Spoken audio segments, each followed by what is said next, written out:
Beyond Time, bab 548-549.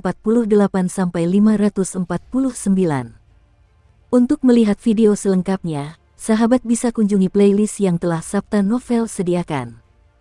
Yuk mari, kita berimajinasi bersama dan masuk ke alur ceritanya.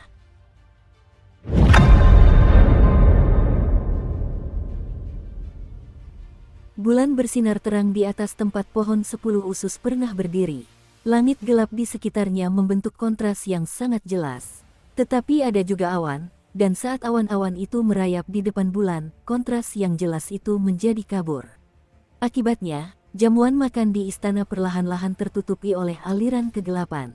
Pada gilirannya, aliran gelap itu mengeruhkan perairan yang terletak di antara Siling County dan wilayah Holytide.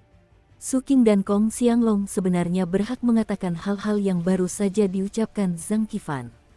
Lagi pula, mereka telah berperang dan menyaksikan semua kekacauan itu. Mereka adalah saksi mata. Tetapi sekarang jelas bukan waktu yang tepat bagi Zhang Qifan untuk mengatakan hal-hal seperti itu. Meskipun dia berasal dari Kabupaten Penyegelan Laut, dia belum pernah mengalami hal-hal itu secara pribadi. Dia seperti orang luar yang mengutarakan keluhan orang lain, lalu bergabung dengan mereka untuk melawan musuh yang sama. Seluruh situasi ini jelas telah direncanakan sebelumnya. Namun, tampaknya sudah pasti bahwa ini bukanlah rencana awalnya. Su Qing jelas telah membalikkan keadaan dengan mencegah Kong Xianglong kehilangan kesabarannya. Hal itu memaksa musuh untuk bertindak, dan mereka pun berupaya menyesuaikan diri dengan menugaskan orang luar untuk mengambil alih dialog yang seharusnya diucapkan oleh Kong Xianglong. Harapannya adalah mengembalikan adegan sesuai dengan rencana semula. Orang di balik semua ini jelas tidak peduli bagaimana hal itu memengaruhi Kabupaten Penyegelan Laut. Itu jelas merupakan serangan yang ditujukan kepada Pangeran Ketujuh. Su Qing tahu itu, dan begitu pula semua orang di perjamuan itu. Memang, sebelumnya telah banyak pujian yang dilontarkan kepada Pangeran Ketujuh. Tetapi bahasa adalah salah satu hal yang paling tidak dapat diprediksi di langit dan bumi. Ketika Anda mempercayai apa yang dikatakan seseorang, Anda memberi mereka semua kekuatan. Kong Xianglong menatap Su Qing. Tidak ada perubahan ekspresi yang terlihat di wajah Su Qing. Seolah-olah dia tidak mendengar apapun yang baru saja dikatakan Zhang Qifan. Dia hanya berbalik dan mulai berjalan pergi. Kong Xianglong melakukan hal yang sama. Meskipun Kong Xianglong tampak seperti tipe orang yang lebih fokus pada kekuatan fisik daripada kecerdasan, kenyataannya dia mampu berpikir mendalam. Dia hanya kurang berlatih. Itulah mengapa dia lambat bereaksi sebelumnya. Sekarang jelas baginya bahwa Kabupaten Penyegelan Laut sedang dimanfaatkan untuk mengipasi api dengan Pangeran Ketujuh. Dan dia tidak ingin terlibat di dalamnya.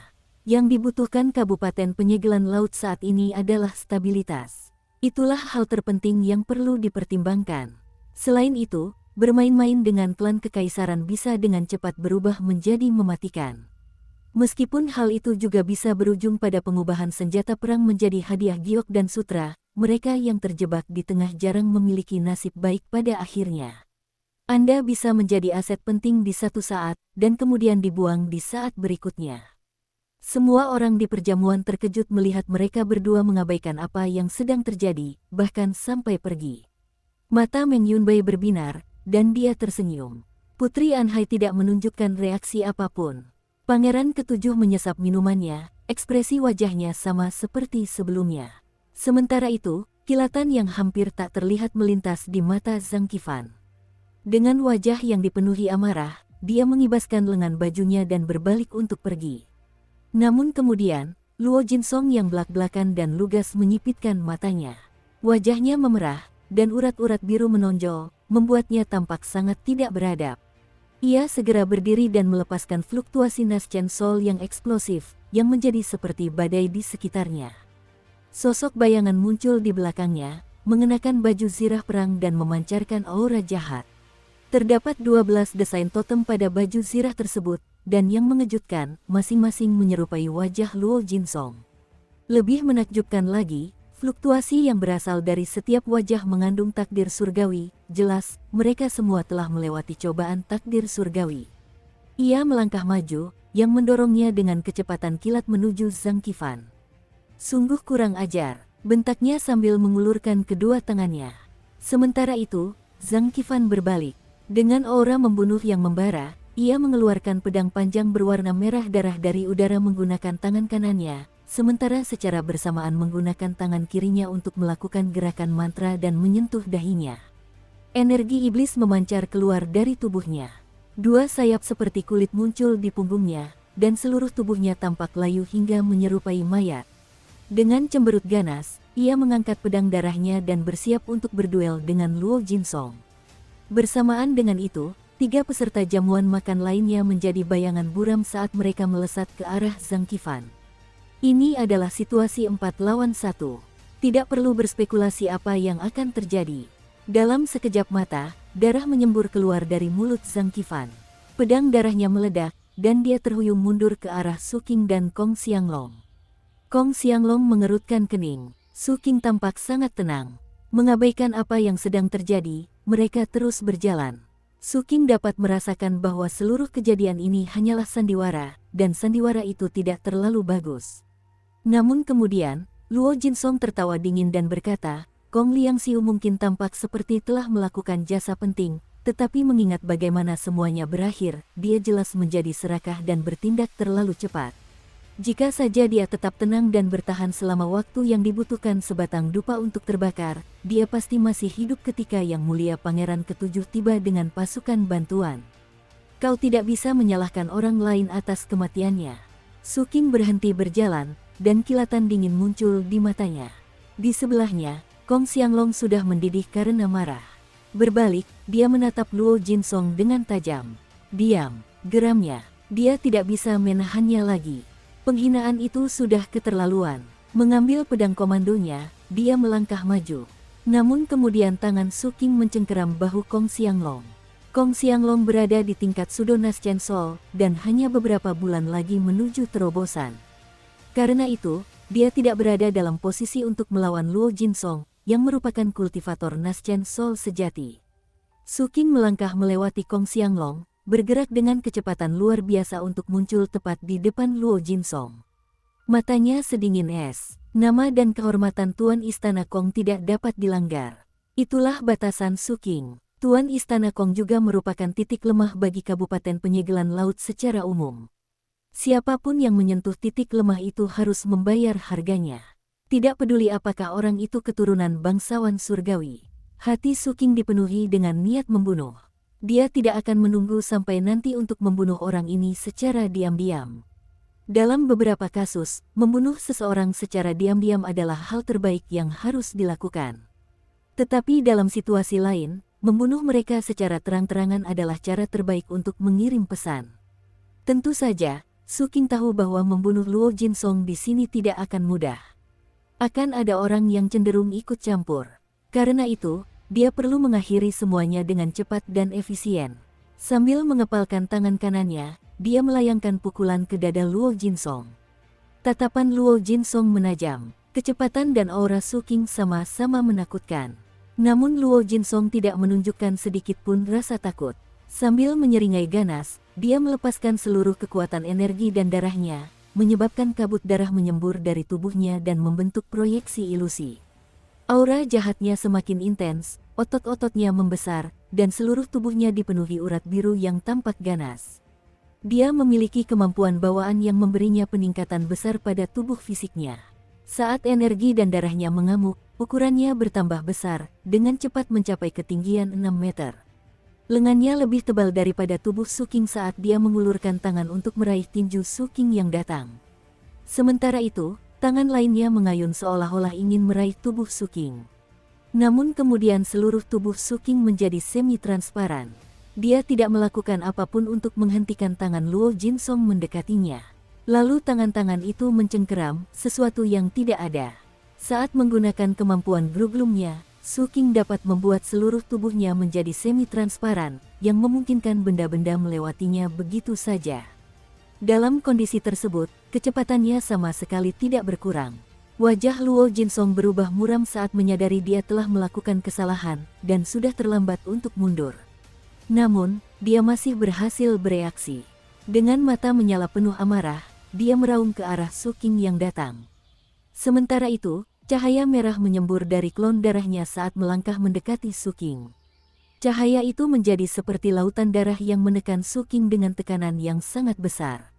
Namun, sepersekian detik kemudian, cahaya keemasan berkilauan saat Patriark Prajurit Vajra Emas muncul, mengendalikan duri kemalangan dan mengirimkannya menusuk tepat ke arah klon darah tersebut.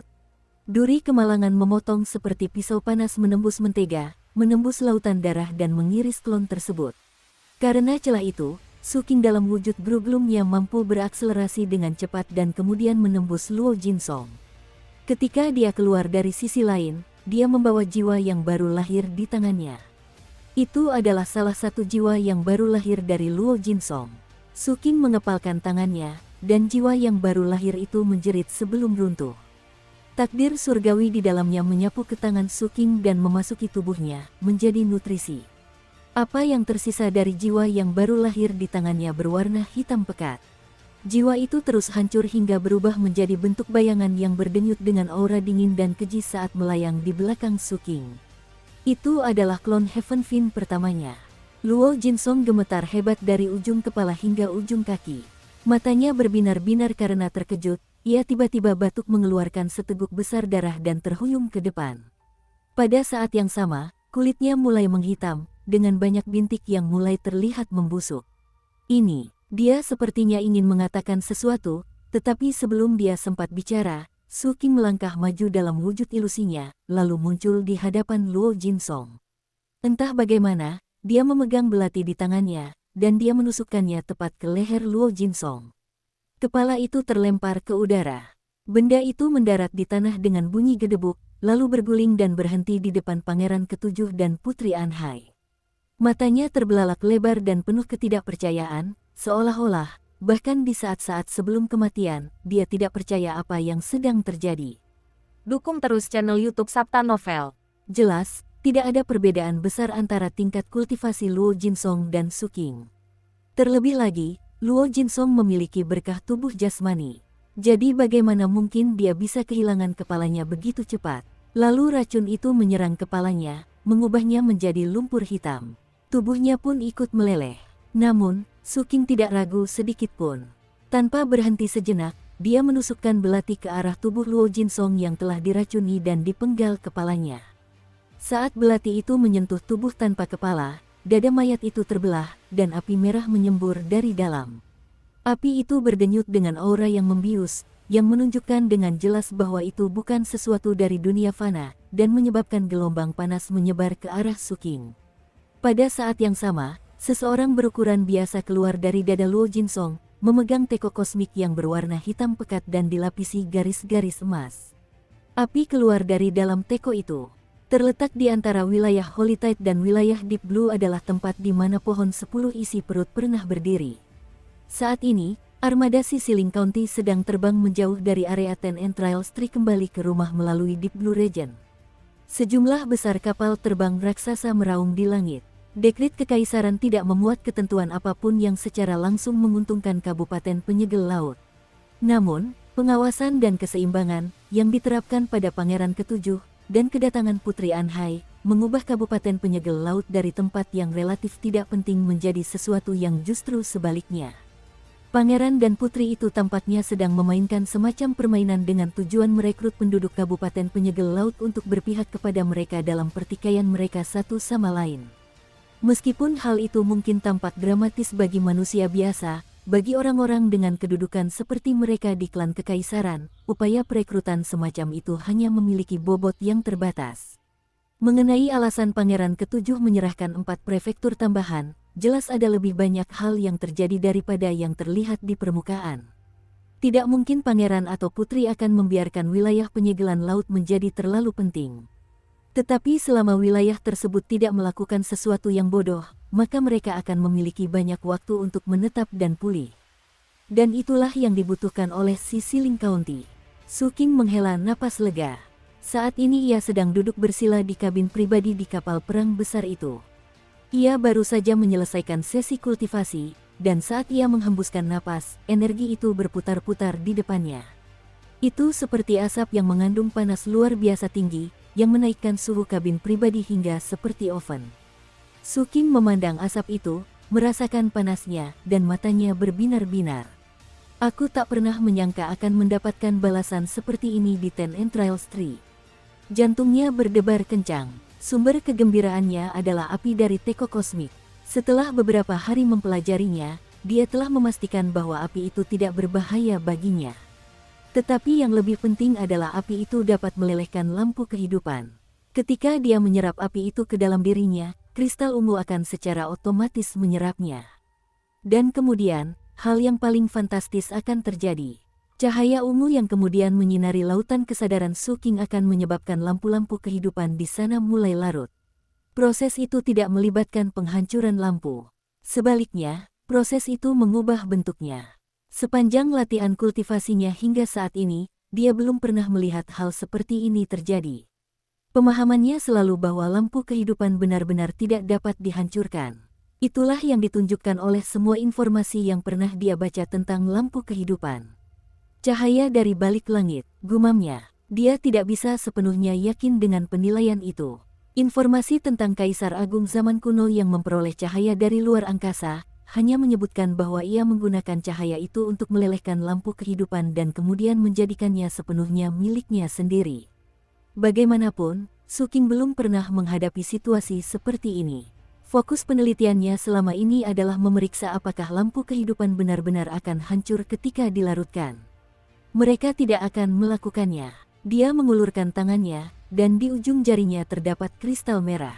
Dia telah memastikan bahwa ketika lampu kehidupan meleleh, ia akan berubah menjadi zat yang tak terukur di lautan kesadarannya. Ketika kemudian memasuki aliran darahnya, ia akan mengubah darahnya menjadi sesuatu yang berbeda. Pada saat yang sama, kotoran akan dilepaskan.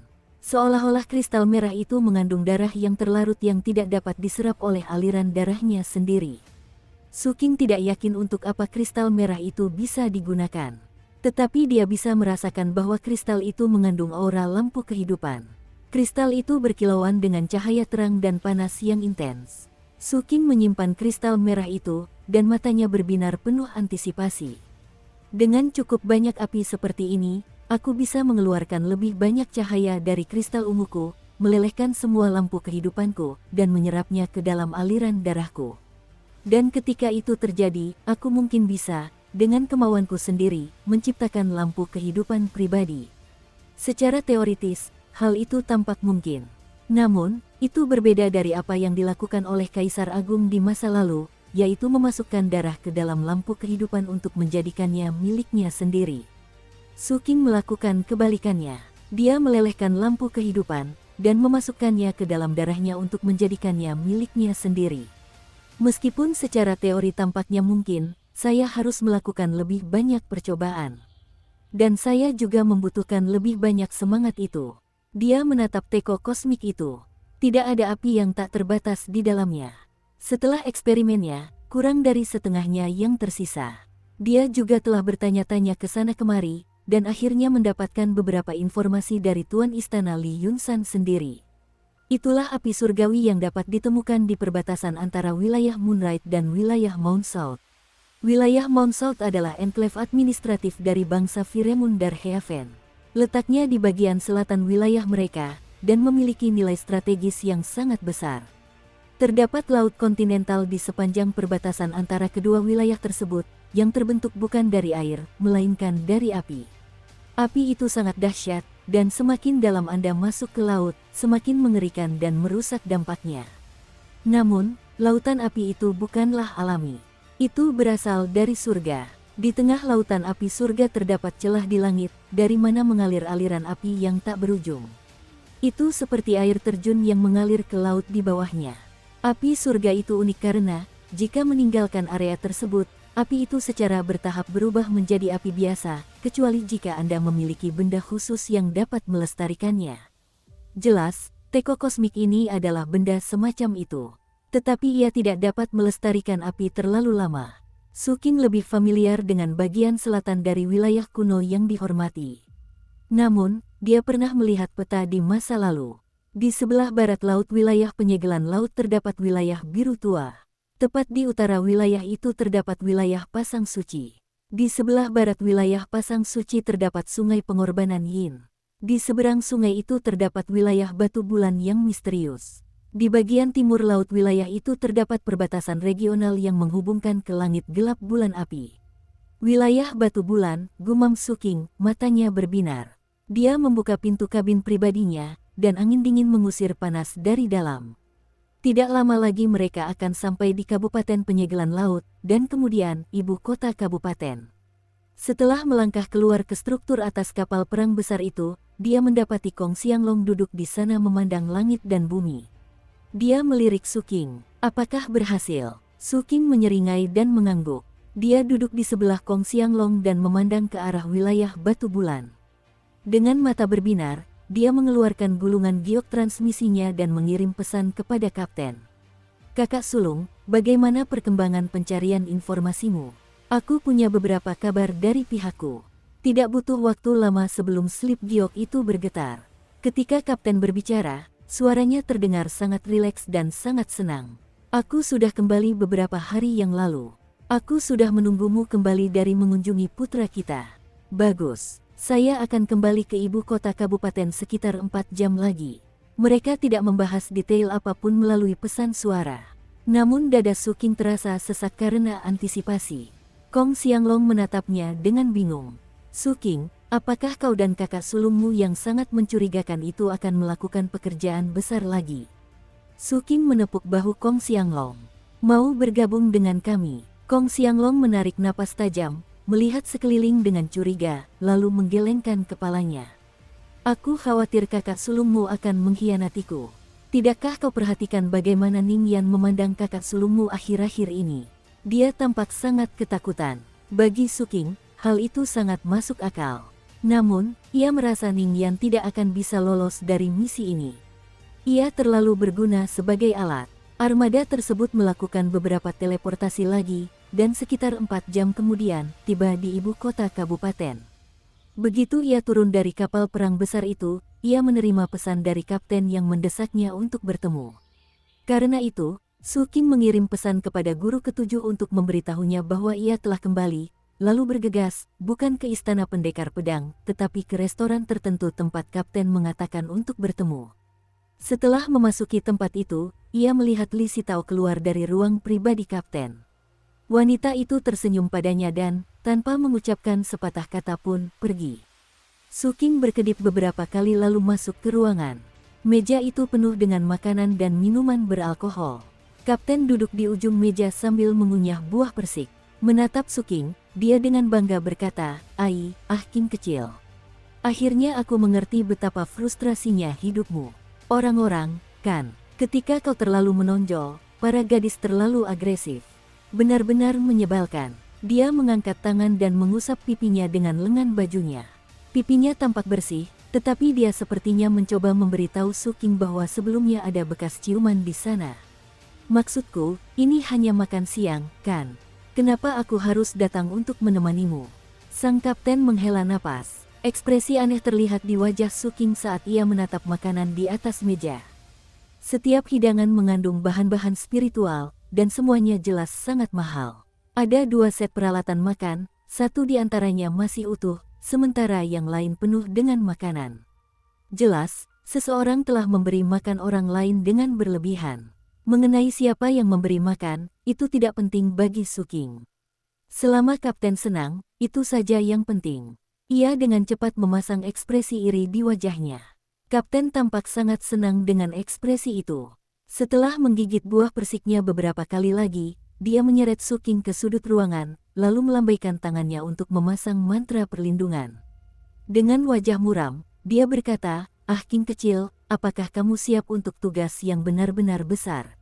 Mendengar itu, Suking tahu bahwa setelah pendahuluan dari kapten selesai, informasi yang benar-benar mengejutkan akan segera terungkap. Oleh karena itu, Suking memasang ekspresi muram yang sama di wajahnya dan mengangguk dengan serius. Sang kapten sangat senang melihat betapa baiknya Suking bekerja sama. Sambil berdeham, ia merendahkan suaranya dan berkata, "Sebenarnya, adik junior, kau seharusnya sudah menjadi gubernur. Tapi basis kultivasimu terlalu rendah, dan karena itu, kau tidak bisa menerima posisi tersebut. Bagaimana mungkin kita membiarkan Marquis Xiao mengurus urusan kita begitu saja?" Dan saat itulah aku mulai memikirkan bagaimana kita bisa meningkatkan basis kultivasi kita berdua dengan pesat. Dan tebak apa? Aku menemukan caranya. Sambil mengangkat alisnya, Su King berkata, "Ke arah mana?" Dengan ekspresi sangat bangga, Kapten mendongak ke langit dan berkata, "Kita akan melahap bulan merah." Su King berpikir sejenak, lalu berdiri untuk pergi. Dia tidak tertarik untuk mati sia-sia. Kapten itu gila, dan itu adalah kondisi yang tidak bisa disembuhkan oleh Su King. Guru ketujuh harus mengambil alih. Melihat Su King hendak pergi, Kapten dengan cemas melompat dan menghalangi jalannya.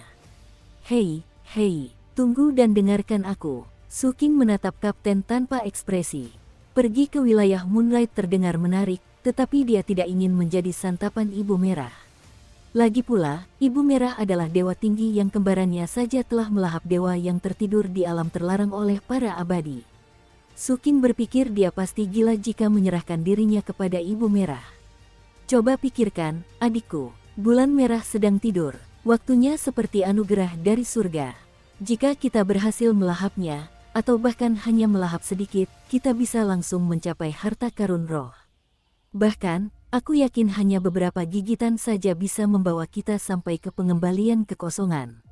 Mata Kapten benar-benar merah padam saat dia menatap Su King dengan kegilaan yang familiar. "Adikku, pernahkah aku memberimu tugas besar yang gagal?" Su King ragu-ragu. "Kakak sulung, apakah kau pernah melakukan hal seperti ini di salah satu kehidupanmu sebelumnya?"